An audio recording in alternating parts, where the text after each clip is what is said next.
Creating trucks that work is so critical to your business. My own company, we struggled for a long time. And as a tech, I can tell you what I know what techs think. They hate jumping out of their truck and using a spare, if you have a spare. And so they'll put their feet out the door if they have no brakes before they turn in their truck and switch trucks. I'm not kidding.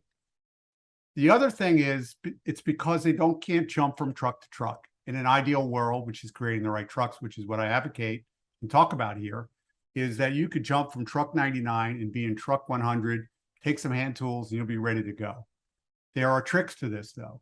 One of the big ones I will say is if you have a truck where you can stand up, we found years ago, vans don't really work. Now, if you have vans, I'm not advocating you sell them all. I am advocating that you begin the process that I'm talking about. And the process begins with the thought pattern that I want my techs to arrive at 80% of the homes they service with about 80% of what they need. You're never going to have 100. It just makes no sense at all. Here's what I learned a long time ago from my service manager. He goes, you can't sell for an empty wagon. And I said, what does that mean?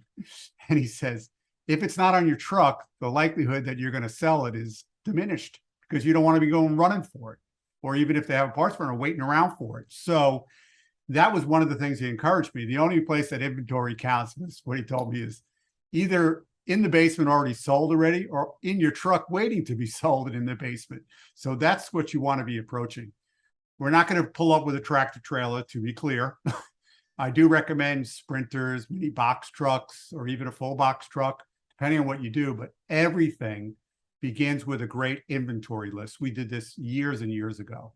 And things like Excel make this easier because you want mins and maxes for each item you carry in the truck. But the other thing is, if you don't tell me where stuff goes, any place I put it, you got to accept. And you know me by now, that's no good.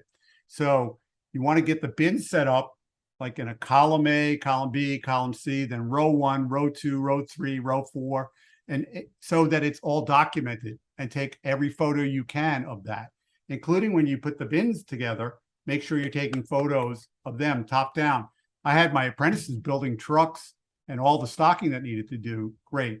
So how did we arrive at that? First of all, we did the list of what we absolutely need to have, and then what would be a nice to have. Put it all in the back of the truck, and we built it on the ground first in the configuration. We had shelving at that point we could put on the ground and move it around to kind of get better instead of hopping in and out of a truck being limited.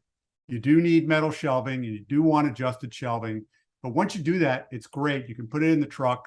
I do advocate that you have the model tech or two go out and drive these trucks for 2 weeks and come back with what we need to adjust before we release it out to all the trucks that we have. Because we're trying to set this up in a way that's repeatable. Another quick tip that I will share with you here is paper bins don't work.